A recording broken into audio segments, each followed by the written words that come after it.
ሰላም ውድ ተመልካቾቼ እንዴት ናችሁ?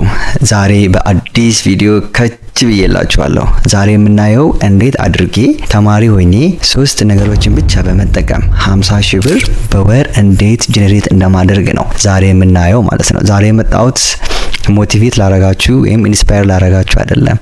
እኔ ራሴ ተማሪ ሆኜ እንዴት አድርጌ 3 ነገሮችን ተጠቅሜ በወር 50 ሺህ ብር እንደማገኝ እና እንደምታውቁት እኔ ዩኒቨርሲቲ ተማሪ ነኝ። ነገር ግን አሁን ላይ ከቤተሰብ ምንም አይነት ብር አልቀበልም። የምኖረውም ዶርም አይደለም፣ ውጪ ተከራይቼ የራሴን ቤት ይዤ ነው የምኖረው እና ለዚህ ደግሞ የራሴን ወጪ በራሴ ሸፍኜ እንድኖር የረዱኝን 3 የገቢ ምንጮችን ነው ዛሬ ማካፈላችሁ። ዛሬ ለእናንተ ዩቲዩብ ላይ ማንም የማይነግራችሁን ነው የምነግራችሁ ማለት ነው። ስለዚህ ለዚህ ቻናል አዲስ ከሆናችሁ ቻናሉን ሰብስክራይብ በማድረግ ጀምሩ። ለቻናል ደግሞ አዲስ ካልሆናችሁ ቻናሉን ላይክ በማድረግ ጀምሩ። እስከ መጨረሻው አብራችሁ ከቆያችሁ ብዙ ቁም ነገር ትማራላችሁ። በወር ይሄንን 50 ሺህ ብር የማገኘው ያለኝን ኢንተርኔት ተጠቅሜ ያለኝን ስልክ ተጠቅሜ እንዲሁም ያለኝን ኮምፒውተር ተጠቅሜ ማለት ነው። ያን ለግዠሪ የሆነ ነገር ተጠቅሜ አይደለም፣ ባለኝ ነገር ተጠቅሜ ነው 50 ሺህ ብር ማገኘውና እንዴት እንደማገኝ አሁን ቀጥታ ልንገራችሁ። የመጀመሪያው 30 ሺህ ብር ገቢ ከምንድነው? ከዩቲዩብ ነው። 30 ሺህ ብር ገቢ ከዩቲዩብ ነው። ምንድነው እሱ? እኔ 3 ሞኔታይዝ የሆነ ቻናል አለኝ። አራተኛ ደግሞ ይሄኛው በቅርብ ሞኔታይዝ ሊሆን ነው ማለት ነውና እነዚህ 3 ቻናሎች ፌስለስ የሆኑ ቻናሎች ናቸው። በኤአይ ብቻ የምሰራቸው። በኤአይ ብቻ እንዴት ነው የምትሰራው ካላችሁኝ፣ መጀመሪያ ስክሪፕት ነው ጄኔሬት ማድረገው ለነዚህ ቻናሎች። ስክሪፕት ደግሞ ጄኔሬት ማድረገው በቻትጂፒቲ ነው። ቻትጂፒቲ ላይ ገብቼ እንደዚህ ማስተማሪያ ስክሪፕት የእንግሊዘኛ ስጠኝ ብዬ ጽፍለታለሁ። ለምሳሌ ለአንዱ ቻናል ዛሬ ስለ ቨርብ ከሰራው፣ ለአንደኛው ደግሞ ስለ ቮካብለሪ ነው፣ ለአንደኛው ደግሞ ስለ ግራመር ሰራለው ማለት ነው። ስለዚህ በቻትጂፒቲ ጄኔሬት ያረኩትን ቮይስ ምን አረጋለሁ? ቲቲኤሶች አሉ። ይሄ ቴክስት ቱ ስፒች የሆኑ ቮይስ ቴክስት ቱ ቮይስ የሆኑ ኤአይ ፍሪ የሆኑ አሉ። ለምሳሌ አሁን እንደ ጉግል ስቱዲዮ የኔ በጣም ፌቨራይት ነው።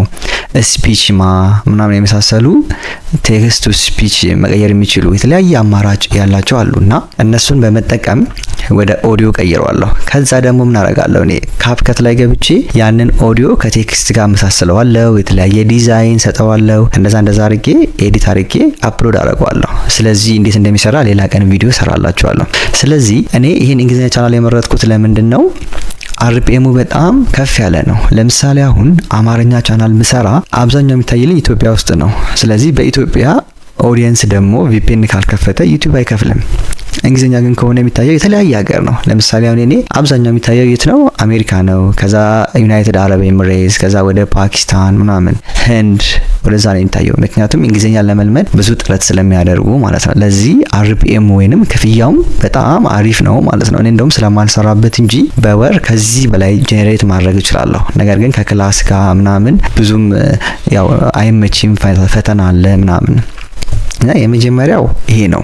ሁለተኛው ደግሞ ምንድነው ማረገው? ሞኔታይዝ ያልሆኑ ቻናሎች አሉኝ። ኦልሞስት ወደ 15 የሚደርሱ ሞኔታይዝ ያልሆኑ ቻናሎች አሉኝ። እነዚህን ቻናሎች ምንድነው ማረገው? አሳድጌ ነው የሚሸጠው። ለምሳሌ በወር 2 ወይንም 3 ቻናል 1000-2000 ሰብስክራይበር እና ከዛ በላይ ያደርሳለሁኝ በወር ማለት ነው። ስለዚህ ቻናል አሳድጌ እሸጣለሁ ማለት ነው። እንዴት ነው ማረገው? ቲክቶክ ላይ በጣም ቫይራል የሆኑ ኮንተንቶች አሉ። ለምሳሌ አሁን ስለ ፉድ በጣም ቫይራል ነው፣ በብዙ ሰዎች ተፈላጊነት አላቸው። ሃው ቱ ሜክ ፉድ ምናምን። ሁለተኛው ደግሞ ስለ ስፖርት። ለምሳሌ ቲክቶክ ላይ እኔ አሁን አንድ ማረገው ልንገራችሁ። አማን የሚባል ኢትዮጵያዊ አለ፣ የአርሰናል ደጋፊ፣ ሁሌ የአርሰናልን ጨዋታ ያያል። ስለዚህ እሱን ፎሎ አረኩትና በየቀኑ እሱ የሚለቀውን ቪዲዮ ከቲክቶክ ላይ አወርድና ዩቲዩብ ላይ መጥቼ አፕሎድ አደርገዋለሁ። ኮፒራይት የለውም፣ ምክንያቱም ማንም ሳይቀድመኝ ነው የሱን ከዛ ስጄ ፖስት ማድረገው ማለት ነው። ዩሲ ኮፒራይት የለውም፣ በደንብ ይታይልኛል ማለት ነው። ደግሞ እንዳትቀድሙኝ ሄዳችሁ እንደዚህ ስላችሁና ዛሬ ማንም የማይነግራችሁ ነው የምነግራችሁ አልኳችሁ። ለዚህ ነው። ሁለተኛ ደግሞ ፉድ ቲክቶክ ላይ ፉድ የሚሰሩ አሁን ለምሳሌ እንደ ፉድ ዞን ምናምን የሚባሉ እንትኖች አሉ። እነዛን ከቲክቶክ ላይ አወርድና አምጥቼ ዩቲዩብ ላይ ሾርት ብቻ ነው የምለቀው። ሾርት የምለቀው ለምንድን ነው? ለሰብስክራይበር ነው። እንደዛ እያረኩኝ ቢያንስ በቀን ለሁሉም ቪዲዮዎች ለሁሉም ቻናሎች ሳላቋርጥ 10 ቪዲዮ ፖስት አደረግባቸዋለሁ፣ ሾርት ማለት ነው። በቀን ከ10 በላይ ዩቲዩብ ላይ ፖስት ማድረግ ስለማይቻል፣ ስለዚህ በወር ስንት አደረኩኝ ማለት ነው? 300 አደረኩኝ ማለት ነው። በወር 300 አደረኩኝ ማለት ኦልሞስት ለእያንዳንዱ ቻናል 2000 3000 ብር አላጣም። ስለዚህ ይሄንን 2,000 ብር 2,000 ሰብስክራይብ ያለውን ቻናል 5,000 ብር ሸጠው እኔ ትርፋማ ነኝ ማለት ነው። 3-4 ቻናል ካለኝ ኦልሞስት 10,000 ብር አለኝ ማለት ነው። ሁለተኛ የገቢ ምንጭ ይሄ ነው።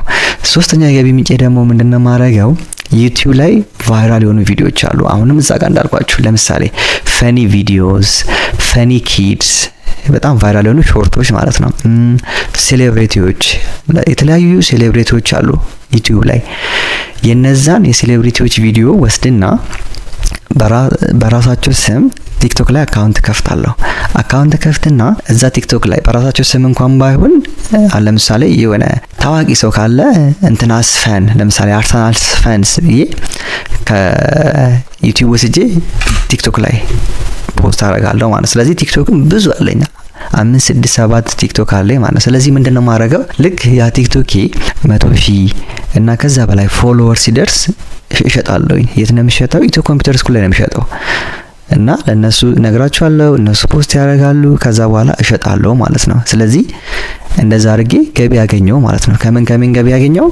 አንደኛ ሞኔታይዝ ከሆኑት ከሶስቱ ቻናሎች፣ ሁለተኛ ደግሞ እኔ ምንም ሳልሰራ ነገር ግን የሰውን ቪዲዮዎችን አፕሎድ እያደረኩ 2,000-3,000 ሰብስክራይበር ሲደርስ ፖስት ከማረገው ቪዲዮ ከማገኘው ሰብስክራይበር እሱ ሸጬ፣ ሶስተኛው ደግሞ ከዩቲዩብ ወስጄ ቫይራል የሆኑ ቪዲዮዎችን ቲክቶክ ላይ ወስድና እዛ ላይ አፕሎድ አድርጌ ከ100,000 ፎሎወርስ በላይ ሲሆን እሸጠዋለሁ ማለት ነው። ስለዚህ ከነዚህ 3 ነገሮች አረግና በቀላሉ ምንም አይነት ያን ያክል ሌክዠሪ የሆነ ነገር ሳልጠቀም ነው የጀመርኩት። ማይክም አሁን ነው ሀብታም ሰውን መግዛት የጀመርኩት ማለት ነውና እንደዚህ አድርጌ 50,000 ብር እና ከዛ በላይም የሚያስደነግጣችሁን ብር ያገኘሁበት ጊዜ አለ። እና እናንተም ሳትሰለቹ እኔ ነገርኳችሁን እነዚህ ነገሮች ብቻ እስቲ ለ4 ወር ፕራክቲስ አድርጉት። ለ4 ወር እኮ ቲክቶክ ተጠቅማችኋል። ለ4 ወር እኮ ኳስ አይታችኋል። እስቲ ለ4 ወር ደግሞ ኳስ አቁሙ። ለ4 ወር ደግሞ ቲክቶክ ስክሮል እያደረጋችሁ ማለፍን አቁሙ። እንደዚህ ሰርታችሁ የራሳችሁ የሆነ ነገር ጄኔሬት አድርጉ። በተለይ ለተማሪዎች ነው መክረው። እና ግቢ ውስጥ ያለን አሁን ፍሪ ዋይፋይ ነው፣ በጣም ሜጋባይቱ ሃይ ነው እና እንደዛ አድርጉና ጀምሩ። እኔ የጀመርኩት እዛው ግቢ ውስጥ ሆኜ ባለ ዋይፋይ ነው የጀመርኩት ማለት ነው። ስለዚህ እኔ አመት ባልሞላብኝ ጊዜ ነው ሰክሰስፉል የሆንኩትና እናንተም ጊዜያችሁን ስክሮል በማድረግ አስጨርሱ። ጊዜያችሁን ወደ ገንዘብ ቀይሩት። እና ሌላ እንዲሰራላችሁ የምትፈልጉትን ቪዲዮ ካለ ኮሜንት ላይ አሳውቁኝ። ሌሎች ቪዲዮዎችንም እንደዚህ ያደረኩ እሰራላችኋለሁ ከዚህ በኋላ። የምትፈልጉትን ነገር ግን ኮሜንት ላይ ጠይቁኝ። እስከዛ ድረስ መልካም ቆይታ ይሁንላችሁ።